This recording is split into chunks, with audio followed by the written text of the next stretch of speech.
Hello everyone, good evening.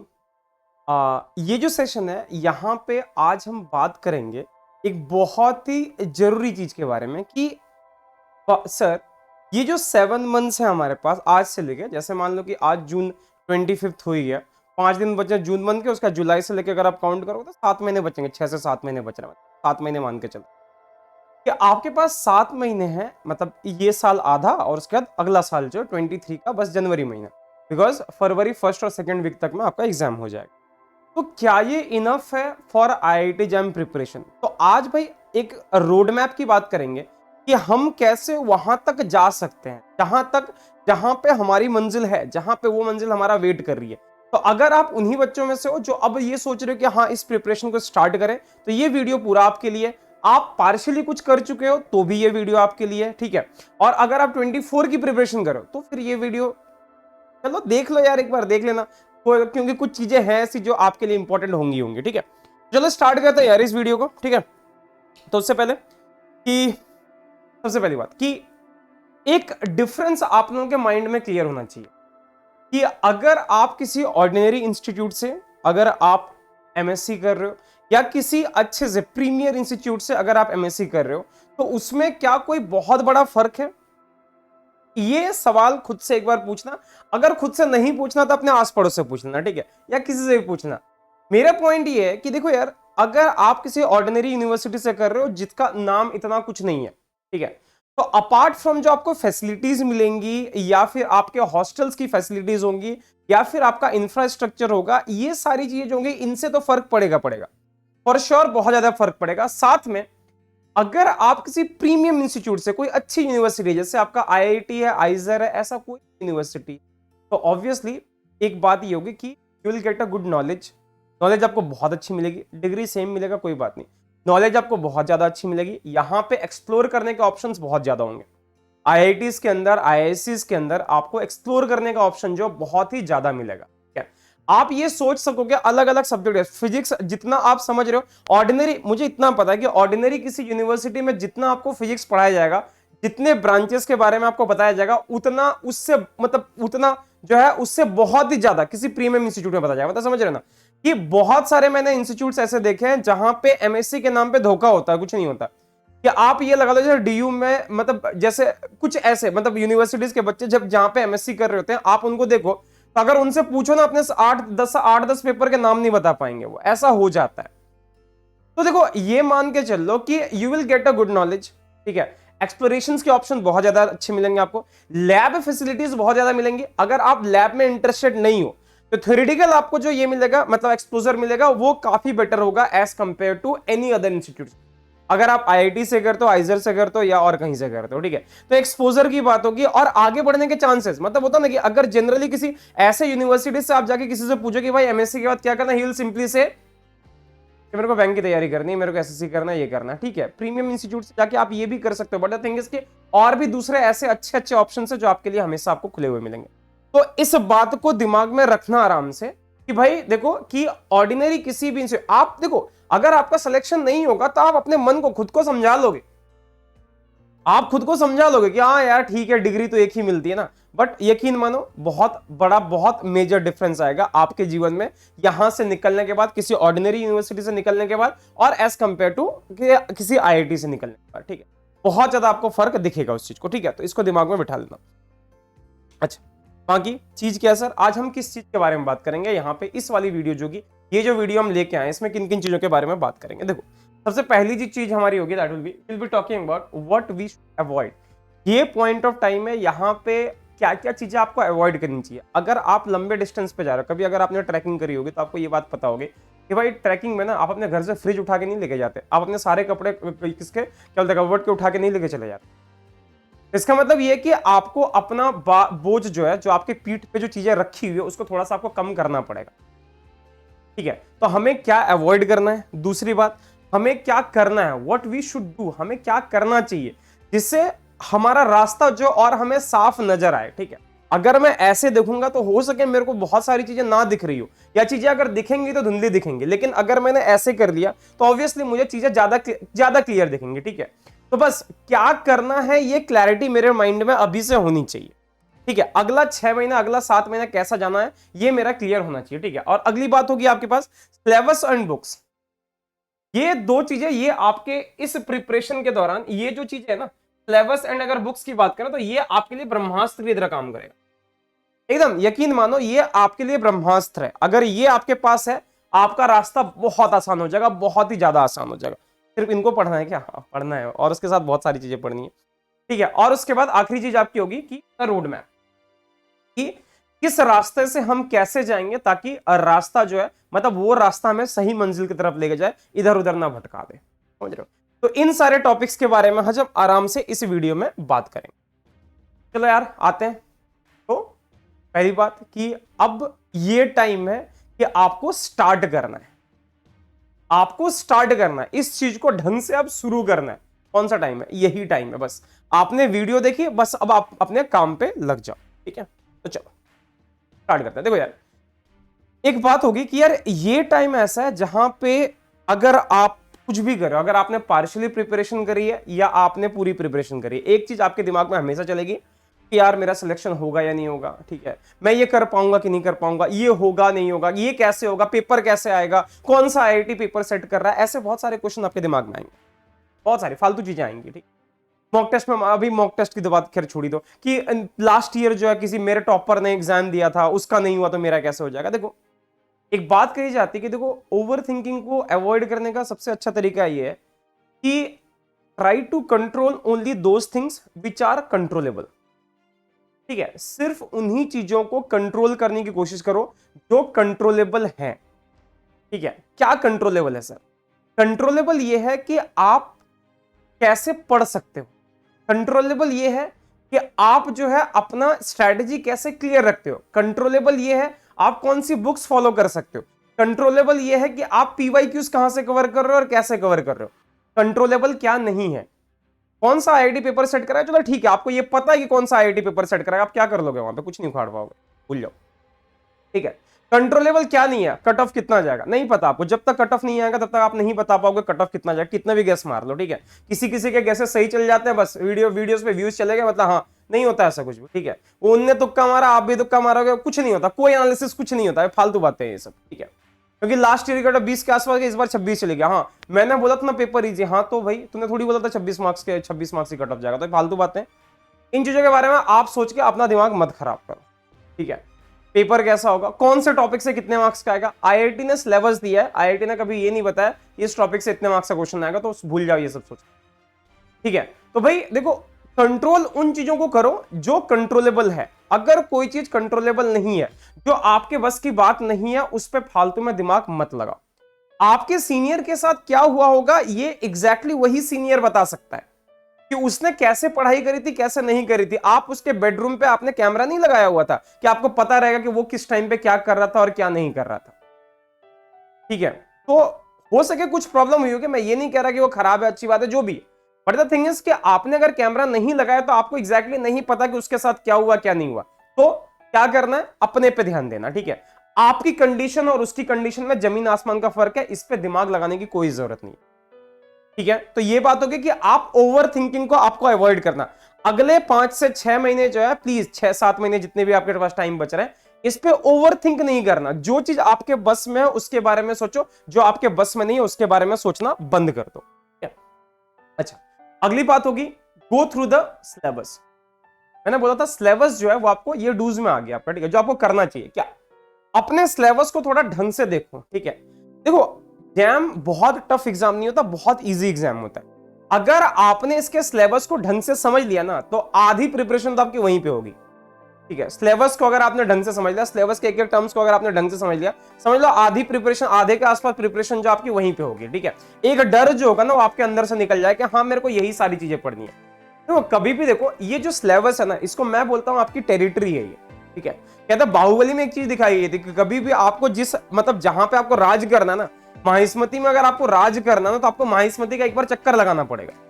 तो अगर आपको आईआईटी जैम क्लियर करना तो सबसे पहले उसके सिलेबस को आपको ढंग से कवर करना पड़ेगा। सिलेबस को ढंग से एक बार देखना पड़ेगा वो सिलेबस है क्या। आप उसका, आपका हर पॉइंट जो है सिलेबस का आपको भले क्लियर ना हो, बट एटलीस्ट आपको वहां पे गो थ्रू करना पड़ेगा, ताकि आपको पता चले कि बुक से कौन सा टॉपिक आपको पढ़ना है, कौन सा टॉपिक नहीं पढ़ना है। किस टॉपिक को कवर करना है, किस टॉपिक को कवर नहीं करना है। और दूसरी बात, गो थ्रू द पीवाईक्यूज। ठीक है, पीवाईक्यूज को भी आपको देखना है ताकि इससे ये पता चले कि किस टॉपिक से कितने डेप्थ में क्वेश्चन आता है और क्वेश्चन नहीं आता। ठीक है, तो इसके बारे में एक एक करके चलो अब स्टार्ट करते हैं यार। देखो अब अगर हम बात करें यहाँ पे सिलेबस की ना, ठीक है, तो हम बात करते हैं बुक्स एंड सिलेबस की। तो मैं सिलेबस को एक एक करके बताता हूँ और उसके बाद उसके साथ में बुक्स बता दूंगा कौन कौन से आपको बुक्स फॉलो करनी चाहिए। और यकीन मानो, देखो एक बात और बताता हूँ, कमेंट सेक्शन में फालतू में जाके ये मत पूछना कि सर ये वाली बुक अच्छी है नहीं अच्छी है। कोई भी बुक जो आपके सिलेबस के कंटेंट को कवर करे, that book is good enough. ठीक है, वो बुक बहुत अच्छी है। ठीक है, कोई भी बुक जो कि आपके कंटेंट को कवर कर रहा है वो काफी है। ठीक है, बट पीवाईक्यूज और दूसरी चीजें जो वो आपको खुद से लगानी पड़ेंगी। ठीक है, या टेस्ट पेपर वगैरह जो भी आप दे रहे हो। ठीक है, चलो अब हम पहले इस पे आते हैं यार। देखो सिलेबस में जो है आपका सबसे पहला पार्ट, मैं मैथमेटिकल की बात करता हूँ। ठीक है, मैथमेटिकल में आप देखो, मैथमेटिकल मेथड की अगर हम बात करें तो यहाँ पे we are starting with calculus of single and multiple variables, partial derivatives है, जैकोबियन है। ठीक है, परफेक्ट एंड इम्परफेक्ट डिफरेंशियल है, टेलर एक्सपेंशन है। देखो इसको रीड करने का कोई मतलब नहीं है, आप बहुत आराम से इसको देख सकते हो। बुक कौन सी फॉलो करनी है, देखो सिलेबस का ये जो पार्ट है ना, इसके लिए 2 बुक आप रख सकते हो अपने पास। अगर आपके पास एच के दास है, गुड इनफ, इससे ज्यादा किसी दूसरे बुक की जरूरत नहीं है। एच के दास, उसके एग्जाम्पल्स, उसके क्वेश्चंस काफी हैं, आपको इसके बाहर जाने के कोई नहीं है। अगर एक आधा टॉपिक कोई इससे बाहर आ रहा है तो इन दैट केस आप बीएस ग्रेवाल को रेफर कर सकते हो, तो ज्यादा कुछ करने की नीड नहीं है। बीएस ग्रेवाल जो है ये बुक आप रेफर कर सकते हो। अगर आपके पास क्रेजी है, गुड इनफ, ठीक है, तो बीएस ग्रेवाल को छोड़ देना। अगर आपके पास क्रेजी है तो एच के दास को छोड़ देना। तो इस तरह से किसी एक बुक का आप रखो, चलेगा। ठीक है, अगर कोई टॉपिक कवर नहीं हो पा रहा, अगर उसमें नहीं है तो इन दैट केस आप सेकंड बुक पे जा सकते हो, बट उसमें बहुत ज्यादा दिमाग लगाने की जरूरत नहीं। ठीक है, अच्छा उसके बाद हम आते हैं mechanics and general properties of matter. देखो ये ऐसा पार्ट है जिसमें अगर मैं कुछ टॉपिक्स की बात करूं, जैसे न्यूटन्स लॉ ऑफ मोशन हो गया एंड एप्लीकेशंस हो गया। ठीक है, उसके बाद फिर आपका ये वाला पार्ट हो गया, रोटेटिंग फ्रेम आपका हो गया, सेंट्रीफ्यूगल फोर्सेस आपके हो गए, motion under a central force हो गया। ठीक है, motion under a central force तो छोड़ दो, इसको नहीं, इसको आप रहने दो। ग्रेविटेशन लॉ एंड फील्ड आपका हो गया। ठीक है, conservative and non conservative force, system of particle, centre of mass हो गया, इक्वेशन ऑफ ये हो गया। इसमें बहुत बड़ा एक मेजर पार्ट जो है वो आपको कवर करेगा क्लास 12 का मैकेनिक्स। क्लास 12 की, सॉरी क्लास 11th और 11th की, खासकर क्लास 11th की जो फिजिक्स है, अगर आपने उसको ढंग से कवर किया तो ये वाला पार्ट जो ना, मोटा मोटी ये पार्ट लगभग कवर हो जाता है। अपार्ट फ्रॉम जैसे आपका सेंट्रल फोर्स मोशन हो गया, स्फेरिकल पोलर कोऑर्डिनेट सिस्टम हो गया, ये सारी चीजें आपको वहां पे इतने मतलब इस तरह से तो नहीं मिलेगा एटलीस्ट। ठीक है, वहां पे बस फॉर्मूले लिखे होते हैं, बट ये पार्ट जो है ये आपको थोड़ा सा कवर करना पड़ेगा किसी और बुक से। तो ग्रेजुएशन लेवल की कोई एक बुक रख लो अपने पास, पीडीएफ वगैरह कुछ रख सकते हो। क्लेपनर वगैरह की पीडीएफ रखना, बहुत ज्यादा सॉल्व करने की नीड नहीं है। ठीक है, आपके पास पीवाईक्यूज है, पीवाईक्यूज निकालो, या फिर कोई ऐसी बुक उठाओ जिसमें ये टॉपिक थोड़ा ठीक ठाक सा दिया। तो अगर मैं रिकमेंड करूंगा इस टॉपिक के लिए, तो इस टॉपिक के लिए आप 2 बुक रख सकते हो अपने पास। एक आप एच के दास रखो और दूसरा आप क्लेपनर रखो, गोल्डस्टाइन वगैरह रखने की नीड नहीं है। क्लेपनर हो गया और दूसरा जो आपका हो गया दैट इज ये क्या बोलते हैं, एच के दास, सॉरी एच के दास करो, एच सी वर्मा। अगर आपके पास एच सी वर्मा है, एच सी वर्मा पार्ट 1 है, तो गुड इनफ, काफी अच्छा है। आपको उससे यहाँ पे बहुत ज्यादा मेजर पार्ट जो है उससे कुछ नहीं हो, ताकि दूसरे पार्ट को आप यूट्यूब के अलग अलग चैनल से कवर कर सकते हो, कोई दिक्कत नहीं। अगर आप सेल्फ स्टडी कर रहे हो तो, अब कोचिंग से कवर करो तो कोचिंग में तो कराया जाएगा, कोई दिक्कत नहीं है। अच्छा, ये आपका हो गया पूरा। उसके बाद ये बुक मैंने बता दी। उसके बाद आपका ऑसिलेशन वेव्स एंड ऑप्टिक्स। यहां पे देखो डिफ्रैक्शन वाले पार्ट को अगर छोड़ दिया जाए, थिक लेंसेज आपका हो गया, और जैसे डिफ्रैक्शन वाले पार्ट को छोड़ दिया जाए या इंटरफेरेंस के मेजर पार्ट्स को अगर छोड़ दिया जाए, तो बाकी जो पूरा पार्ट है ये आपका दोबारा से एच के दास से कवर, सॉरी एच के दास कह रहा हूं, एच सी वर्मा से कवर हो जाएगा। कुछ पार्ट्स के लिए आपको एन के बजाज फॉलो करना पड़ सकता है या फिर अजय घटक फॉलो करना पड़ सकता है। ठीक है, तो या तो आप देखो अजय घटक अगर आप रख रहे हो, अजय घटक और एन के बजाज है आपके पास, अजय घटक एंड एन के दास, सॉरी एन के बजाज, सॉरी अजय घटक और आपके पास अगर एन के बजाज है तो गुड इनफ, इससे ज्यादा कुछ करने की जरूरत नहीं आपको। फिर आपको एच सी वर्मा को भी उठाने की कुछ खास नीड नहीं पड़ेगी अगर ये दोनों बुक है तो। अगर कुछ न्यूमेरिकल प्रैक्टिस करना चाहते हो तो आप एच सी वर्मा उठा लो, गुड है, अच्छी बात है, कोई दिक्कत नहीं। एच सी वर्मा पार्ट 1 जो है आप वहां से भी उठा सकते हो, जहां पे ऑप्टिक्स वाला पार्ट दिया हो। ठीक है, इलेक्ट्रिसिटी एंड मैग्नेटिज्म के लिए यहां से यहां, इसके लिए देखो, इसके लिए 2 बुक आप रेफर कर सकते हो। एक आपका हो गया एच सी वर्मा का वॉल्यूम 2, एच.सी. वर्मा का यहाँ पे आपका हो गया वॉल्यूम 2। एच.सी. वर्मा की अभी इलेक्ट्रिसिटी एंड मैग्नेटिज्म की नई बुक आई है, वो मैंने पढ़ी नहीं है, बट जैसा मतलब बच्चे इनपुट दे रहे हैं उसके हिसाब से वो बुक ठीक है। तो आपके पास अगर नहीं है, चलो उतनी महंगी बुक लेने की जरूरत नहीं, आप एच.सी. वर्मा वॉल्यूम 2 अपने पास रखो, और इसके साथ जो आप ग्रिफिथ्स रख सकते हैं, क्योंकि कुछ ऐसे पार्ट्स हैं जो आपको ग्रिफिथ से ही कवर है, डेविड जे ग्रिफिथ से ही कवर करनी है, वो आपको इसमें नहीं मिलेगा, आपके एच.सी. वर्मा में वो बुक नहीं मिलेगी। तो सिलेबस इसका ये भी वही है कि इसके बेसिक्स जो है आपके क्लास 12 में ही है। क्लास 12 अगर आपने कवर किया तो आपको मतलब यहाँ पे बेसिक्स जो आपको क्लास 12 के बुक में मिल जाएगा, जो आपका यहाँ से देखो। अब क्वेश्चन ये होता है कि क्या सर हम पहले क्लास 12 कंप्लीट करें फिर आए, यार उतना जरूरत नहीं होता। आप इस सिलेबस को स्ट्रिक्टली फॉलो करो, आपको क्लास 12 वापस जाके यहाँ पे आने की जरूरत नहीं है, आप इसको फॉलो करो, क्लास 12 जो होगा ऑटोमेटिकली कवर हो जाएगा, ठीक है। 12वीं में आपके परसेंटेज ठीक ठाक ही होंगे, तभी आप यहाँ पे हो, तो इतना कुछ जरूरत नहीं है, शेयर हो यार, आप घास थोड़ी खाओगे, तो ऐसा कि वो कवर हो जाएगा। अच्छा, काइनेटिक थ्योरी ऑफ गैसेस, ये पूरा जो पार्ट है ना, आप मतलब स्टैटिस्टिकल को अगर छोड़ दिया जाए, यहाँ से आइडिया ऑफ इंसेंबल्स के बाद को अगर छोड़ दिया जाए, इस वाले पार्ट को अगर छोड़ दिया जाए, तो बाकी जो पूरा पार्ट है ये आप गर्ग बंसल घोष से कवर कर सकते हैं। गर्ग बंसल घोष की एक बुक आती है, बहुत आराम से आप इससे कवर कर, जिम्नास्टी से कर सकते हो, बट गर्ग बंसल घोष अगर आपके पास है, गुड इनफ, कोई आपको दूसरी बुक लेने की जरूरत नहीं। स्टैटिस्टिकल वाले पार्ट के लिए पाथरिया या हुआंग की, हुआंग हो गया या फिर पाथरिया हो गया, किसी एक बुक का, पाथरिया किसी एक बुक का अगर आपका पीडीएफ रख सकते हो रख लो, हुआंग लेके रख लोगे तो आपके एमएससी में काम आएगा, तो ठीक है वो चलेगा। बट गर्ग बंसल घोष को या जिम्नास्टी को किसी एक को फॉर श्योर अपने पास रखना, क्योंकि उसमें न्यूमेरिकल प्रॉब्लम्स वगैरह जो है वो आप वहां से बहुत आराम से अच्छे से कवर कर सकते हो। साथ में कुछ और न्यूमेरिकल प्रॉब्लम्स जो है वो आप एच.सी. वर्मा के पार्ट 1 से भी कवर कर सकते हो, वॉल्यूम 1 से कवर कर सकते हो। मॉडर्न फिजिक्स की बात करें तो ये जो देखो, ये जो पूरा पार्ट है ये आपके रेडियो एक्टिव डीके या बाइंडिंग एनर्जी नीचे वाले पार्ट को अगर छोड़ दिया जाए तो ये टॉपिक पूरा ही आपके लिए नया होने वाला, ठीक है। और ये टॉपिक अच्छा होगा, ये टॉपिक मजा आएगा, ठीक है। इसके लिए बुक जो है एक तो आपका हो गया अर्थरवाइजर, ठीक है। अर्थरवाइजर अगर आपके पास बुक है, गुड इनफ। अर्थरवाइजर की बुक आएगी, ये बहुत अच्छी बुक है।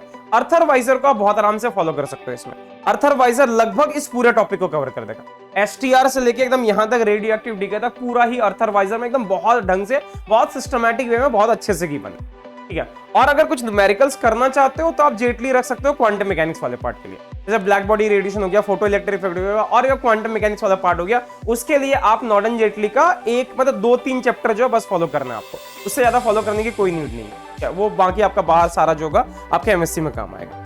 तो ये वाला पार्ट हो गया। उसके बाद ये part electronics and solid state physics, इसका थोड़ा थोड़ा पार्ट जो होगा, जैसे क्रिस्टल स्ट्रक्चर वाला पार्ट हो गया, ब्रेवियस लैटिस वाला हो गया, थोड़ा बहुत जो आपने क्लास 12 के केमिस्ट्री में किया होगा, सॉलिड स्टेट केमिस्ट्री में, ठीक है।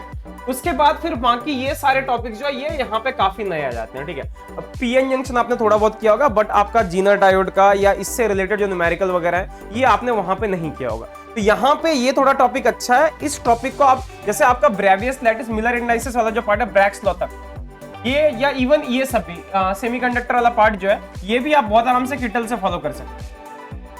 किटल की बुक है इसकी सॉलिड स्टेट फिजिक्स की, आप बहुत आराम से इसको कवर कर सकते हो। इलेक्ट्रॉनिक्स वाला पूरा पार्ट जो आप बॉयल स्टेट से कवर करोगे, इलेक्ट्रॉनिक्स का पूरा पार्ट जो है ये आप बहुत आराम से बॉयल स्टेट की बुक से कवर कर सकते हो। बॉयल स्टेट की बुक बहुत अच्छी है, बहुत ही धांसू बुक है, आप वहां से बहुत आराम से कवर कर सकते हो, इससे ज्यादा कुछ करने की जरूरत। देखो बात होगी, आपको लगेगा कि सर आप ऐसे कैसे बोल रहे हो कि सर इतना आसान है क्या आईआईटी जैम क्लियर? यकीन मानो आईआईटी जैम क्लियर करना उतना ही आसान है। लास्ट ईयर अभी जो 22 में ऑल इंडिया रैंक का इंटरव्यू मैंने ले रखा है, आईआईटी जैम के यूट्यूब चैनल पे अवेलेबल है, जाके उसको देखो क्या उनने बोला हुआ है, ठीक है। उसने हर टॉपिक के लिए उसने बुक बता रखी है। देखो कोई बहुत बड़ा आपको कुछ नहीं करना, ठीक है। इवन रैंक 11 का इंटरव्यू मेरे पास है, ठीक है। विशाल गायरी रैंक 48 कुछ है उसका इंटरव्यू मेरे पास है, रैंक 36 का इंटरव्यू मेरे पास है। सबके इंटरव्यूज हैं, ठीक है। सबके लिंक मैं नीचे प्रोवाइड कर दूंगा, आप आराम से जाके देख लो और जाके पता करो, एक बार देख लो उनके वीडियोस में कि वो लोग क्या क्या बुक फॉलो कर रहे हैं या क्या फॉलो नहीं कर रहे। बहुत आसान है, double digit rank, single digit rank बहुत आराम से आएगी अगर आपने बस इतना ही फॉलो किया, बहुत ज्यादा करने की जरूरत नहीं है। 10 बुक को एक एक बार करके पढ़ोगे उससे बेटर होगा कि किसी एक बुक को ही आप 10 बार पढ़ो, काफी है, ज्यादा कुछ करने की नीड नहीं है, ठीक है। अच्छा ये मैंने आपको बता दिया। उसके बाद अब ये हो गया sir previous years paper. Sir previous years paper को मेरे को कैसे फॉलो करना है, क्या मैं पहले सिलेबस कंप्लीट कर दूं फिर प्रीवियस ईयर पेपर में जाऊं, या कैसे करना? देखो, आप टॉपिक कवर करो। जैसे आपने न्यूटन्स लॉ फॉलो किया, Newton's law and its application, अगर आपने फॉलो किया, आपने सिंपली क्या करना है, उसके कुछ क्वेश्चंस करो, एचसी वर्मा या कहीं से भी आप कर रहे हो तो करो, और उसके तुरंत बाद क्या करना है, आपको पीवाईक्यूज चेक करने कि पीवाईक्यूज में इस टॉपिक से क्वेश्चन आए कि नहीं आए। अगर वो क्वेश्चन हो गया ना, यकीन मानो आपका टॉपिक वो कंप्लीट हो, आपको उससे ज्यादा कुछ करने की जरूरत नहीं। फ्लूइड मैकेनिक्स पढ़ो, 1 दिन का टाइम लगेगा। फ्लूइड मैकेनिक्स पढ़ लो, देख लो कि उसके पीवाईक्यूज में कौन कौन से क्वेश्चन, अगर आपसे हो गए वो टॉपिक खत्म, आगे आपको उस पर ज्यादा दिमाग लगाने की कोई नीड नहीं। ठीक है, तो प्रीवियस ईयर्स पेपर को आपको अलग से सॉल्व नहीं करना टाइम निकाल के। प्रीवियस ईयर्स पेपर जो, और सिर्फ प्रीवियस ईयर्स पेपर करके ही एग्जाम में नहीं जाना, पहली बात। दूसरी बात तो ये भी है कि आप देखो क्वेश्चन रेगुलर जो क्वेश्चन आप प्रैक्टिस कर रहे हो, बुक से कर रहे हो या कहीं से भी कर रहे हो, साथ में आप क्या करो, प्रीवियस ईयर्स क्वेश्चन जो उसको आप निकालो और साथ में ही पैरेलली सॉल्व करो। अलग से उसको सॉल्व करने की कोई नीड नहीं है, एकदम टेस्टेड मेथड है, बहुत ज्यादा बच्चों पे हर साल में यूज कर रहा हूं इस चीज को। ठीक है, और बहुत अच्छा रिजल्ट ये दे रहा है। टॉपिक करते करते अगर आप पीवाईक्यूज कर लो तो अपने आप कॉन्फिडेंस आ जाता है। पढ़ते पढ़ते अगर आपने बोल दिया ना कि हाँ ये क्वेश्चन जो आपके पीवाईक्यूज में आ रखा है, बस हो गया, कॉन्फिडेंस वहीं पे आ जाता है। समझ गया ना? तो कॉन्फिडेंस अगर आपको बिल्ड करते रहना है, आपको टाइम टू टाइम तो टॉपिक्स करने के साथ साथ ही पीवाईक्यूज करने, उसको अलग से नहीं करना है आप। ठीक है, अच्छा, दूसरी चीज आपकी होगी कि देखो यार, एक होता है ना कि स्ट्रैटेजी, सर हम स्ट्रैटेजी जो है वो किस तरह से डिसाइड करेंगे, कि हमारी स्ट्रैटेजी कैसी होनी चाहिए। देखो यहां पे आपको दिख रहा होगा एक सैटेलाइट जो वो अर्थ के चारों तरफ घूम रहा है। देखो, is that useful? Yes, obviously बहुत ज्यादा यूजफुल है। मेरी बात आप तक पहुंच रही है शायद इसी। द थिंग इज, देखो यार, अगर आप ऐसे चक्कर लगाते रहोगे, ठीक है, तो आप किसी चीज को, किसी काम को आप कर तो रहे हो, बट आप उससे बाहर नहीं जा पा रहे हो, राइट? इसी के कंपैरिजन में अगर मैं ये वाला पिक्चर आपको दिखाऊं, यहां पे क्या हो रहा है, देखो कि आपने क्या करा, अर्थ से लेके मार्स तक आपने बहुत आराम से सैटेलाइट को भेज दिया। द थिंग इज, देखो जो भी आप स्ट्रैटेजी बनाओगे, उस स्ट्रैटेजी को धीरे धीरे आप टेस्ट भी करते रहना। जो आपने रोड मैप बनाया, ये मैं अभी थोड़ी देर में रोड मैप आपको बता रहा हूं कैसे कैसे क्या क्या करना है। द थिंग इज कि अगर उस रोड मैप में, मतलब उस स्ट्रैटेजी में थोड़ा थोड़ा डायनेमिक चेंज जो है वो आपको आते रहना चाहिए, क्योंकि देखो हो सके ऐसा पॉसिबल होगा कि अभी आप, जैसे जब आपने प्रिपरेशन स्टार्ट नहीं करी है, तो आपके पढ़ने का टाइम जो 1.5 से 2 घंटे का होगा या 3 घंटे का होगा मैक्सिमम। तो आप क्या करोगे, जब आप स्ट्रैटेजी क्रिएट बनाते हो तो आप क्या करो, तो अचानक से करते नहीं, अब तो मैं आज से 7 घंटे पढ़ाई करूंगा, वो काम नहीं करेगा कभी भी। अगर आप अभी 4 घंटे पढ़ाई कर रहे हो या 3 घंटे पढ़ाई कर रहे हो, तो आप जब प्रिपरेशन स्टार्ट करो तो वो पढ़ाई का टाइम जो है 3.5 से 4 घंटे ही होना चाहिए। आधा घंटा 1 घंटा ही आपको इंक्रीज करना है। ठीक है, अचानक से कोई बड़ा सा जंप मत मारना, धीरे धीरे धीरे करके गोल करते बढ़ते हुए अपना रेडियस बढ़ाना है आपने। ठीक है, कि आपको अपनी स्ट्रेटेजी वो डायनेमिक रखनी है। जैसे इनिशियली आप 7 दिन आपने 4 घंटे 4.5 घंटे आपने पढ़ाई करी, फिर आप उसको 5 घंटा करो, 5.5 घंटा करो, 6 घंटा करो। 6 घंटे से ज्यादा पढ़ भी नहीं पाओगे और उतना पढ़ने की जरूरत भी नहीं है, छोटा सा एग्जाम है, बहुत आराम से क्लियर हो जाएगा। तो थिंग इज कि देखो, आपकी स्ट्रेटेजी जो होनी चाहिए वो आपकी स्टैटिक नहीं होनी चाहिए कि आप एक ही जगह घूम रहे हो, जैसे इसकी तरह, इस सैटेलाइट की तरह आप एक ही जगह घूमे जा रहे हो। ऐसे कितने सैटेलाइट जो अर्थ के चारों तरफ अभी घूम रहे हैं। बट द थिंग इज कि जो सैटेलाइट इस ऑर्बिट से निकल के यहां तक पहुंच गया, कहां तक, मार्स तक पहुंच गया, हिस्ट्री में नाम यही कमाएगा। ठीक है, और अब भी ज्यादा लोग जो इसके बारे में जानेंगे, ना कि उन सैटेलाइट्स के बारे में जानेंगे जो डेली जा रहे हैं अर्थ के ऑर्बिट में। ठीक है, ऐसा नहीं होता कि वो अननोन है या उसमें कम खर्चा हो रहा है या कुछ भी है या उससे फायदा नहीं हो रहा, फायदा उससे भी हो रहा है। बट द थिंग इज कि अगर हिस्ट्री में नाम क्रिएट करना है ना, हिस्ट्री में अगर नाम बनाना है, तो इन दैट केस आपको अपनी स्ट्रैटेजी जो वो डायनेमिक रखनी है। डायनेमिक ऐसी कि धीरे धीरे जो अपनी स्पीड बढ़ाओ और स्पीड बढ़ाते हुए फिर एक साइड जो है प्रोजेक्ट मारो खुद को।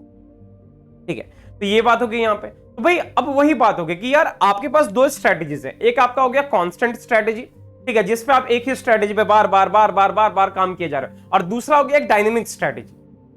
कांस्टेंट स्ट्रैटेजी से देखो क्या होता है कि आप काम कर तो रहे होते हो, लेकिन वो रिजल्ट देगा, कितना रिजल्ट देगा इस पे आपको हर बार, मतलब आप नहीं ये कर पाओगे, और यकीन मानो इससे बहुत ज्यादा फायदा मिलता भी नहीं है। डायनेमिक स्ट्रैटेजी क्या करता है कि देखो, अगर आपके टॉपिक्स हो रहे हैं धीरे धीरे कंप्लीट, तब क्या होगा, थोड़ा स्ट्रैटेजी को चेंज करो। टॉपिक्स अगर स्लोली कंप्लीट हो रहे हैं, थोड़ी सी स्पीड बढ़ाओ। ठीक है, न्यूमेरिकल प्रॉब्लम्स जो आप पहले 1 घंटे में 10 करते थे, उसके बाद धीरे धीरे डायनेमिकली क्या करो, उसको बढ़ाओ। 10 से मेरे को 15 पे जाना, 15 से 20 पे जाना, 20 से 25 पे जाना है। मेरे को अपनी स्ट्रैटेजी में इस तरह से चेंज करते रहना है। रिजल्ट आपको ज्यादा बेटर रिजल्ट जो वहीं पे मिलेगा। अगर आज के टाइम पे जब आप सैंपल पेपर उठाते हो, आपसे 40 नंबर का क्वेश्चन बन रहा है, तो आप हमेशा थोड़ी चाहोगे फरवरी में जब आप एग्जाम दोगे तो भी 40 नंबर ही बने। आप क्या चाहोगे भाई, फरवरी में अगर आप एग्जाम दो तो 55 से लेकर 60 तक लेके जाए, 60 से लेकर 70 तक लेके जाए, तो आपका टारगेट ऐसा होना चाहिए। स्ट्रैटेजी को कभी भी फिक्स मत करो कि हाँ मेरे को यही स्ट्रैटेजी पे काम करना है। अपनी स्ट्रैटेजी जो उसको डायनेमिक रखो, चेंज करते रहो, ठीक है। और किस वे में, बेटर वे में करना है। स्ट्रैटेजी को हमेशा बेटर वे में चेंज करना है, ये नहीं कि हाँ अब तो होने लग गया सिलेबस तो आप थोड़ा सा पढ़ाई कम कर देता हूं, ऐसा नहीं करना है, ठीक है। आपको निखार आना, अगर आप अभी सोच रहे हो कि मेरी रैंक 300 आ रही है, ठीक है, तो बाद में आगे आप और धीरे धीरे अगर बेटर करते जाओगे तो रैंक 100, फिर 50 और फिर 25 और फिर 10, अंडर 10, तो ये इस तरह से आएगा। तो रेगुलरली जो है आपको अपनी स्ट्रैटेजी में चेंज करते रहना, अगर नहीं करोगे तो दिक्कत आपको हो जाएगी और बहुत ज्यादा दिक्कत हो जाएगी, ठीक है। तो भाई देखो, एक रोड मैप होता है कि कैसे हमें यहां तक जाना है।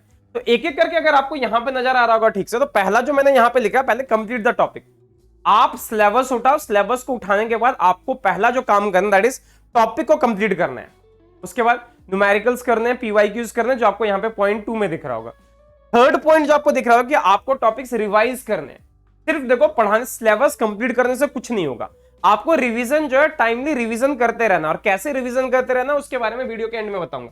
उसके बाद फिर टेस्ट सीरीज आपको ज्वाइन करने हैं। टेस्ट सीरीज जो वो आपको देते रहना है। एक टेस्ट सीरीज अगर आप देते रहोगे तो आपको फायदा दिखता जाएगा कि हाँ अच्छा ये ऐसा क्वेश्चन था, अच्छा ये चीज मैंने अभी नहीं पढ़ी है, उसको मैं दोबारा से पढ़ूंगा। तो देखो, टेस्ट सीरीज देने से क्या होता है, जो आपकी डायनेमिक्स है ना, जो मैंने बोला ना डायनेमिक स्ट्रेटेजी, तो वो स्ट्रेटेजी ऐसी निखरेगी आपकी। टेस्ट सीरीज वगैरह देते रहोगे तो आपको पता चलता रहेगा कि हाँ आपके अंदर कहां पे कमी है और कहां पे कमी नहीं है। वो कमियां अगर आपको क्लियर होती गई तो बस रास्ता बहुत साफ है, ठीक है। उसके बाद आखिरी चीज, टेस्ट सीरीज के बाद आपने एग्जाम दिया, एग्जाम देने के बाद जो है सीधा चले गए आप आईआईटी के अंदर। द थिंग इज कि देखो, अपनी स्ट्रेटेजी को बदलते रहो, एक रोड मैप जो है उसको क्लियर रखो, ठीक है, तो आपको ये रिजल्ट जो है वो सबसे अच्छा मिलेगा, ठीक है। अच्छा, अब आते हैं एक बार रिवीजन पे कि सर रिवीजन जो है वो किस तरह से करना है। देखो, प्रॉब्लम यहां पे आती है रिवीजन करने में। बच्चे क्या करते हैं कि अगर आप भी करते हो कि एक बार आपने पढ़ा, आपको लगा कि अरे यार ये टॉपिक तो पूरा हो गया, चलो छोड़ो, अब इसको दोबारा से पढ़ने की क्या नीड है। देखो, चाहे टॉपिक इजी रहे चाहे टॉपिक टफ रहे, दोनों ही केस में आपको रिवीजन जो थॉरोली करना है। कैसे करना है मैं आपको समझाता हूं। देखो, आपने मान लो कि कोई टॉपिक कंप्लीट किया, ठीक, आपने कोई भी टॉपिक जो उसको कंप्लीट किया, तो अपने नोटबुक में वहां पे डेट लिख देना कि आपने किस डेट को वो टॉपिक कंप्लीट किया। फलाना टॉपिक था, कुछ भी टॉपिक था, उस टॉपिक को आपने इस डेट को कंप्लीट किया, इस डेट को कंप्लीट किया, इस डेट को कंप्लीट किया, ऐसे किया। ये आप प्लीज लिख के रखो। और आपको टॉपिक्स को जितनी बार आप रिवाइज करोगे, ये तो मैंने आपको बता दिया, ठीक है, आप फर्स्ट पेज में यही लिख के रखो। उससे फायदा क्या होगा, जरा ध्यान सुनो। आपको जो अपना पहला रिवीजन है, जैसे आपने क्या किया, पहला टॉपिक, पहले दिन में आपने टॉपिक पढ़ा, रीड अ टॉपिक, आपने पहले दिन में टॉपिक पढ़ लिया, ठीक, एक बार आपने टॉपिक पढ़ा। उसके बाद क्या करना, आपको सेकंड स्टेज में क्या करना, उस टॉपिक का जो रिवीजन करना है, विद इन 7 डेज आपको टॉपिक का पहली बार रिवीजन करना है। नोटबुक में लिख के रखना कि मैंने 7 जून को ये वाला टॉपिक पढ़ा, तो मेरे को इसका पहला रिवीजन जो वो 14 जून को करना है। हो गया। सेकंड रिवीजन कब करना है, विद इन 1 मंथ। आपने 14 जून को पहला रिवीजन किया था, तो 14 जुलाई को आपको दूसरा रिवीजन करना। 14 जुलाई को आपने दूसरा रिवीजन किया, उसके बाद थर्ड रिवीजन जो है वो आपको 14 अक्टूबर को करना, मतलब विद इन 3 मंथ। तो स्ट्रेटेजी ध्यान रखना, क्लियर रखना आपको कि फर्स्ट वीक एक बार रिवीजन करना है, फर्स्ट मंथ आपको एक बार रिवीजन करना, थर्ड मंथ आपको एक बार revision, sorry first month third month, या मतलब आपका हो गया फर्स्ट वीक 1 मंथ, और सॉरी 1 वीक 1 मंथ, और उसके बाद फिर आपका थर्ड मंथ, मतलब तीसरा महीना। तो आपको देखो इस तरह से आपका रिवीजन क्लियर करना है। रिवीजन कर रहे हो और उसके बाद क्या करो, पीवाई, ये क्या बोलते हैं इसको, सैंपल टेस्ट पेपर जो आप देते रहो। अच्छा, एक बात और, सर जो हम टेस्ट सीरीज देंगे, तो वो टेस्ट सीरीज हम कब देंगे, हम सिलेबस कंप्लीट कर लेंगे उसके बाद टेस्ट सीरीज देंगे? नहीं, आपको टेस्ट सीरीज जो अक्टूबर से देना स्टार्ट कर देना। आपका सिलेबस चाहे कितना भी कंप्लीट हुआ, अक्टूबर या मोस्टली नवंबर, शुरू में आप वीकली 2 टेस्ट तो काफी है, ठीक है। नवंबर दिसंबर तक आप वीकली 2 टेस्ट देते हो, काफी है। जनवरी से आप वीकली 3 टेस्ट दे सकते हो, और फरवरी मंथ में जो 12-13 दिन बचते हैं उसमें आप 4-5 टेस्ट जो है एक वीक में दे सकते हो। फुल लेंथ टेस्ट देना या सेक्शन वाइज टेस्ट देना, आपको जैसे देना वो टेस्ट आप दे सकते हो, ठीक है। तो बात ये होगी मोटा मोटी कि आपको इस तरह से प्रिपरेशन करनी है, ठीक है। अच्छा, एक बात और कि सर कौन सा टॉपिक कब कंप्लीट करें, कौन से टॉपिक को हम प्रेफरेंस दें और क्या करें। देखो, एक बात याद रखना, जो सबसे पहली चीज, सबसे पहला टॉपिक जो आपको कवर करना है, दैट इज मैथमेटिकल मेथड। क्योंकि मैथमेटिकल मेथड ऐसा टॉपिक है जिसकी जरूरत आपको पूरे सिलेबस में पड़ेगी। आप कहीं पे भी कोई भी टॉपिक कवर कर रहे हो, चाहे आप मैकेनिक्स कवर कर रहे हो, चाहे आप ईएमटी कवर कर रहे हो, चाहे आप ऑसिलेशन एंड वेव्स कवर कर रहे हो, कोई भी टॉपिक कवर कर रहे हो, अल्टीमेटली ऐसा होता है मैथमेटिकल मेथड की नीड सबसे ज्यादा है। तो सबसे पहला टॉपिक जो आपको कंप्लीट करना दैट इज मैथमेटिकल मेथड, ठीक है। अगर आप थोड़ी जल्दबाजी में हो अभी, क्योंकि अभी थोड़ा सा मतलब 6 महीने का टाइम है, आपको लगता है कि नहीं मैथमेटिकल से थोड़ा बोर हो रहे हैं, तो आप मैथमेटिकल के साइड से, मैथमेटिकल के साथ साथ अगर चाहो तो ईएमटी कर सकते हो। दोनों टफ टॉपिक मिलेगा। साथ में क्यों करना है? क्योंकि एक का एप्लीकेशन, ईएमटी में मैथमेटिकल के एप्लीकेशंस बहुत ज्यादा है। अगर आप ईएमटी कवर कर रहे हो तो आपको वहां पे पता चला कि ईएमटी में एक्चुअली मैथमेटिकल के एप्लीकेशंस बहुत ज्यादा है। तो अगर करते रहोगे तो वो साथ में हो जाएगा। हाँ, उसको करने में 40 से 45 दिन का टाइम लगेगा, बट यकीन मानो मैथमेटिकल और ईएमटी दोनों मिला के आपको ऑलमोस्ट 40 मार्क्स तक कवर करेगा। मैथमेटिकल और ईएमटी आपका ये दोनों टॉपिक जो मिला के आपका 40 मार्क्स तक कवर करेगा, तो आपके लिए वो रिजल्ट काफी अच्छा देगा। मतलब आप ये लगा लो कि 40 दिन में अगर आप आईआईटी जैम में 40 नंबर कवर कर रहे हो, it is not a bad thing. ये खराब रिजल्ट नहीं है, बहुत अच्छा रिजल्ट होगा उससे, ठीक है। ये हो गया। अच्छा, उसके बाद ये आपने कवर कर लिया। उसके बाद अगर आप चाहो तो या तो मैकेनिक्स में चले जाओ या तो आप एसएचएम में चले जाओ, ठीक है। मतलब या तो यूनिट 3 में चले जाओ, आप यूनिट 4 में चले जाओ। अगर आप यूनिट 2 मतलब सॉरी यूनिट 2 में या 3 में, मतलब यूनिट 2 में आपका ये है क्या बोलते हैं इसको, मैकेनिक्स है, और यूनिट 3 में आपका जो है आईआईटी जैम के सिलेबस में देखना, तो यूनिट 2 में आपका मैकेनिक्स है, यूनिट 3 में आपका एसएचएम है। तो अगर आप चाहो तो दोनों में से किसी एक टॉपिक को ले सकते हो, ठीक है, या अगर चाहो तो दोनों टॉपिक को साथ में कंप्लीट कर सकते हो। अगर इसमें आपको 40-45 दिन लग रहे हैं तो in that is good enough, ठीक है। 40 से 45 दिन लगे मतलब आपका 3 महीना जो है 4 टॉपिक में आपके 3 महीने कंप्लीट हो गए, ठीक है। आप थर्मोडायनेमिक्स के साथ मॉडर्न फिजिक्स को उठा सकते हो, ठीक है। देखो ये कंपलसरी नहीं होता, बस ये ध्यान रखो कि किसी 2 टॉपिक को उठाओ और ट्राई करो कि विद इन 40 to 45 डेज आपका वो टॉपिक एक साइड से कंप्लीट होता जाए। लेकिन याद रखना, आपका जैसे अगर आपने स्टार्ट किया मैकेनिक्स और इसको, दूसरा जो टॉपिक मैंने बोला आपको एसएचएम, अगर आप दोनों को साथ में लेके चल रहे हो, इसका मतलब ये नहीं कि पुराना आप भूलते जाओ। पुराने का रिवीजन जो उसी तरीके से करना जो मैंने आपको बोला, within 1 week, within 1 month, within 3 month, आपको रिवीजन उनका करते रहना, थॉरोली रिवीजन करना है, ठीक है। तो आप जब रिवाइज करो, जैसे आप किसी टॉपिक को जब बोलोगे ना सर रिवाइज फिर कैसे करेंगे, तो देखो रिवाइज करने के लिए क्या करना है, आपको टाइम को 2:1 के रेशियो में डिवाइड कर देना है। कि अगर आप दिन में 4 घंटा पढ़ते हो तो कोशिश करो 2.5 घंटे के आसपास जो आप नए टॉपिक्स पढ़ो, और 1.5 घंटा या 1 घंटा जो पुराने टॉपिक के रिवीजन में भी दो, ठीक है। ऐसे करते रहो, अक्टूबर तक आते आते मुझे पता है कि आपका सिलेबस का ऑलमोस्ट 3/4 ऑफ द पार्ट जो होगा, अगर अभी से आप लग रहे तो 3/4 पार्ट जो होगा सिलेबस का आराम से कंप्लीट हो जाए। फिर आप जो है आराम से मॉक टेस्ट वगैरह देते रहो, मॉक टेस्ट देते रहो, आपका सिलेबस, उसके बाद नवंबर दिसंबर तक आप पूरा सिलेबस कंप्लीट करके 2-3 बार रिवाइज कर लोगे इसी बीच, क्योंकि आपका पैरेलली रिवीजन भी चल रहा है। तो देखो टाइम ऐसा है जहां पे आपको रिवीजन पे भी बराबर ही फोकस करना है, तो रिवीजन पे भी फोकस करो और आगे अपनी पढ़ाई करते रहो, ठीक है। आपका ये चलता रहेगा। और एक बात, डरो मत किसी से, ठीक है। एक सीनियर कोई उठा लो, कोई एक मेंटर उठा लो जिसकी बात आपको लगे कि हाँ यार ये बंदा सही कह रहा है, और टेस्ट करो उस चीज को कि जो बोल रहा है वो सच में काम कर रहा है नहीं कर रहा है, या ऐसे हवाबाजी करे जा रहे हैं, ठीक है। बहुत सारे हमारे सीनियर्स होते थे मतलब कुछ भी बात करते, अरे यार तुझे पता है डिजिटल कितना टफ है। जब मैंने बाद में डिजिटल इलेक्ट्रॉनिक्स पढ़ा, मैंने कहा इसको टफ बोलते हैं, मैंने कहा थप्पड़ मारना चाहिए था उसको, सीनियर को आज मिला तो मैं आज थप्पड़ मार दूं उसको। तो द थिंग इज, देखो बात किसी की मत सुनो इस तरह से कि कोई आपको डरा रहा है या कुछ कर रहा है। हाँ, आपको लग रहा है if someone is genuinely supporting you, अगर कोई आपको सपोर्ट कर रहा है, then choose him as a mentor, उसको आराम से आप मेंटोर के लिए चूज कर सकते हैं, ठीक है। चलो फिर इस वीडियो को खत्म करते हैं यहीं पे। आई होप ये वीडियो आपके लिए यूजफुल रहा होगा। चैनल को प्लीज लाइक कर देना, सब्सक्राइब कर देना, वीडियो को लाइक करना, चैनल को सब्सक्राइब करना, और अपने दोस्तों में शेयर कर देना जो दोस्त आपके आईआईटी जैम की preparation. I hope it will help. So thank you so much. Bye bye.